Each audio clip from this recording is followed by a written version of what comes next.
नमस्कार। मेधाज astro channel पे मेधाज परिवार और संस्कार में आप सबका स्वागत है। दिन 5 जनवरी 2026। सूर्य और मंगल बहुत क्लोज डिग्री पे है।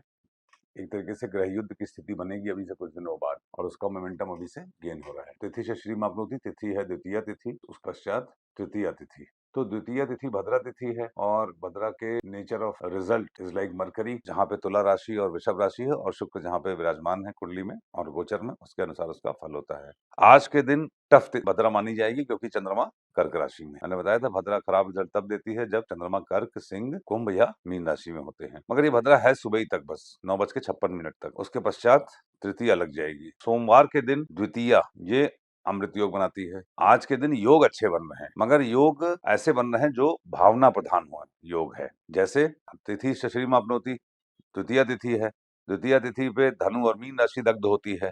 धनु और मीन में कोई भी वक्री ग्रह नहीं है। दोनों के स्वामी जरूर वक्री हैं, मगर उसका कोई तिथि में हमको फायदा नहीं मिलेगा। नक्षत्रार्थ हरते पापम नक्षत्र है पुष्य नक्षत्र। पुष्य नक्षत्र नक्षत्रों के राजा होते हैं और पुष्य नक्षत्र जब एक्टिवेट होता है तो पुष्य में चंद्र होते हैं, तो पूर्वा फाल्गुनी, ज्येष्ठा और शतभिषा को भी पूर्ण रूप में जागृत समझना चाहिए। यदि आपकी कुंडली में पूर्वा फाल्गुनी में, ज्येष्ठा में, शतभिषा में कोई प्लेनेट है तो उसका पूर्ण प्रभाव मिलेगा। ये देखिए टाइमिंग ऑफ इवेंट में इसका बड़ा रोल होता है। ऐसा नहीं है कि सिर्फ पुष्य आज नक्षत्र है तो पुष्य का ही फल आप समझ के चलिए। पुष्य के साथ साथ पूर्वा फाल्गुनी, ज्येष्ठा और शतभिषा का भी फल मानिए। लत्ता को जोड़ रहे होंगे आप, मुझे उम्मीद है। तो पुष्य से छठा नक्षत्र पुष्य, अश्लेषा, मघा, पूर्वा फाल्गुनी, उत्तरा फाल्गुनी, हस्त, ये छठा नक्षत्र है। तो हस्त नक्षत्र में यदि कोई प्लेनेट आपकी कुंडली में है तो उसको आज सिग्निफिकेशन को उसके तकलीफ होगी, थोड़ा सा रिजेक्शन का फीलिंग होगी। पुष्य नक्षत्र सोमवार को जब होता है तो सर्वार्थ सिद्धि योग लग जाता है, मगर ये सर्वार्थ सिद्धि योग सबके लिए नहीं एप्लीकेबल होगा। जिनका जिनका चूंकि सोमवार है, कर्क लग्न हो, सिंह लग्न हो, क्यों? क्योंकि कर्क और सिंह, सूर्य चंद्र एक दूसरे के पूरक हैं। वृषभ हो, क्यों? क्योंकि द्वितीया शुक्र के अनुसार फल देती है। आपका जन्म की होरा अगर चंद्र की है तो आपके लिए ये भावनात्मक रूप से अच्छा दिन है और ये अच्छे परिणाम देगा। योगात रोग निवारणम योग है विष्कुंभ योग, जो कि अश्विनी नक्षत्र में पड़ता है और टफ योग है। विष्कुंभ योग में आप अगर किसी के साथ मैलाफाइड इंटेंशन है आपके अंदर तो आपका पुण्य सामने वाले को ट्रांसफर हो जाए, ये बात आप मान के चलिएगा। करणात् कार्य सिद्धिश्च, कर्ण है गर करण, तत्पश्चात वनिज है, तो गुरु और शुक्र का दिन है ये। आज मैं आपको एक अच्छी चीज बताता हूँ, क्योंकि थोड़ा थोड़ा मैं भी बीच में बोर होने लगता हूँ पंचांग बताते बताते। बोरियत क्या है, मुझे तो याद रहता है एक्चुअली, इसलिए मैं तुरंत समझ लेता हूँ।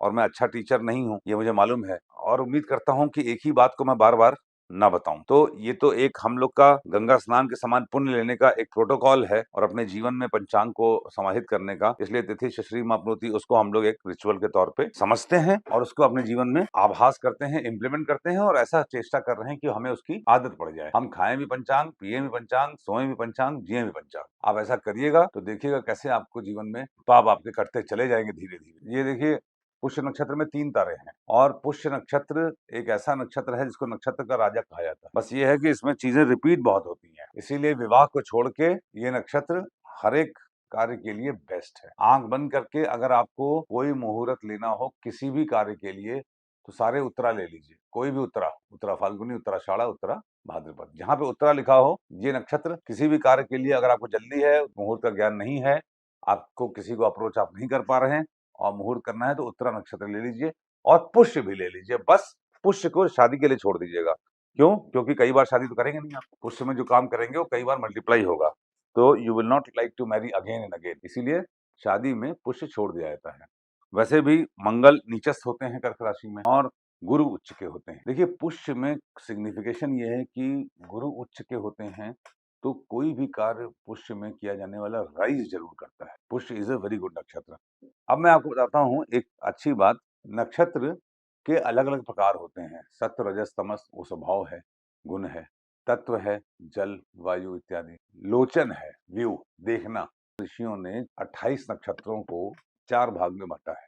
कैसे बांटा है? अंधलोचन, मंदलोचन, मध्यलोचन और सुलोचन। मतलब अंध मतलब आप ऐसे समझिए ब्लाइंड, आंख बंद। उसके बाद मंदलोचन, थोड़ा थोड़ा दिख रहा है। मध्यलोचन मतलब काणा, एक आंख से दिख रहा है।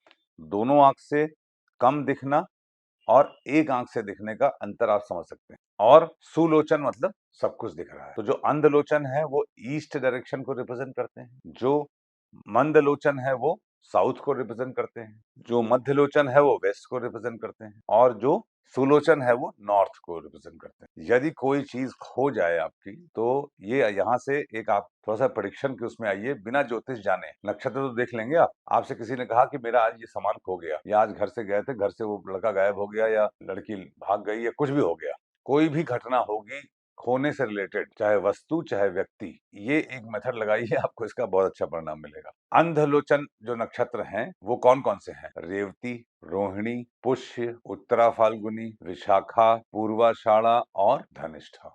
रेवती, रोहिणी, पुष्य, पूर्वा फाल्गुनी, विशाखा, पूर्वाषाढ़ा और धनिष्ठा में कोई भी सामान खो जाए, या व्यक्ति या वस्तु कुछ भी खोए, उस समय अगर विशाखा नक्षत्र है तो आप कह दीजिए ASAP, अभी तुरंत मिल जाएगा, झटके से मिल जाएगा, घंटे भर में, 2 घंटे में, 1 दिन में, मतलब सूनेस्ट पॉसिबल मिल जाएगा। और कहाँ खोया है? East direction. तो ईस्ट डायरेक्शन से मिलेगा, पूर्व दिशा से मिलेगा। उसके बाद आप आइए मंदलोचन में, थोड़ा थोड़ा दिख रहा है। ये कौन से नक्षत्र होंगे? उसके बाद वाले देखिए, रेवती के बाद अश्वनी, और इधर रोहिणी, रोहिणी के बाद मृगशिरा, उधर पुष्य था अंत में, उसके पुष्य के बाद पुनर्वसु। एक एक नक्षत्र वैसे बाद में, ये तो मैंने याद करने के लिए बनाया है, मैं आपको बता देता हूँ, अब लिख लीजिए, आपने तरीके अपने आप निकाल लीजिए। अश्वनी, मृगशिरा, अश्लेषा, हस्त, अनुराधा, उत्तराषाढ़ा, शतभिषा, ये हैं मंदलोचन।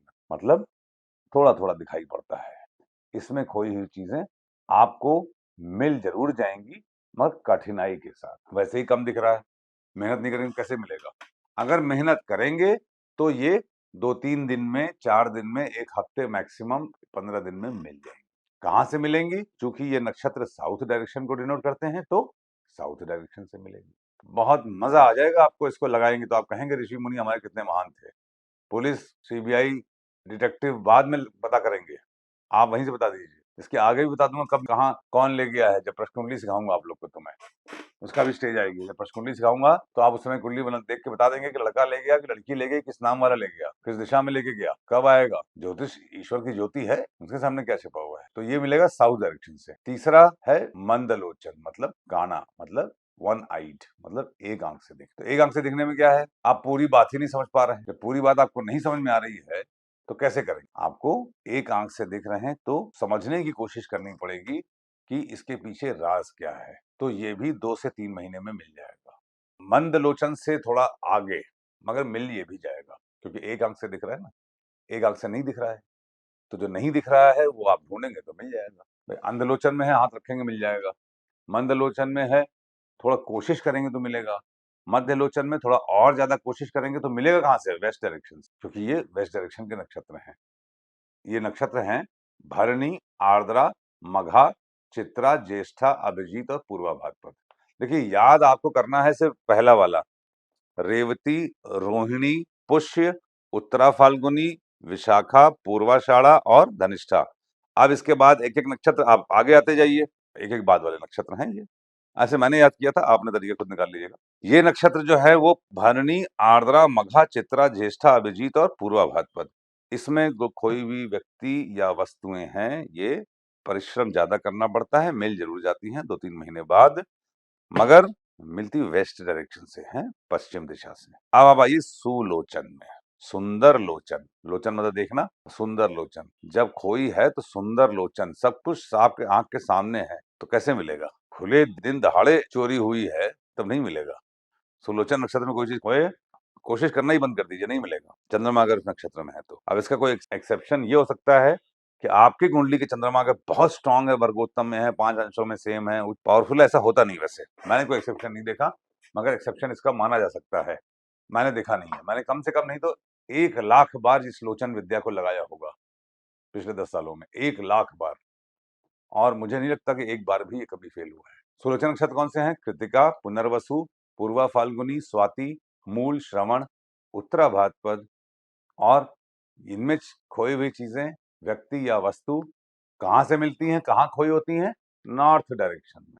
नॉर्थ डायरेक्शन किसका होता है? आकाश, गुरुदेव। दुनिया से जाने वाले जाने चले जाते हैं कहाँ? जो आकाश में चला गया वो चला गया, वो आकाश से नहीं लौटेगा। ठीक है, तो इस बात को नोट कर लीजिए, लिखिए और इसके डेली रूटीन में प्रैक्टिस में लाइए, आपको इसका बहुत लाभ मिलेगा। सोमवार का दिन है, घर से बाहर निकलने से पहले दर्पण देख के निकलिए, आपका दिन शुभ होगा।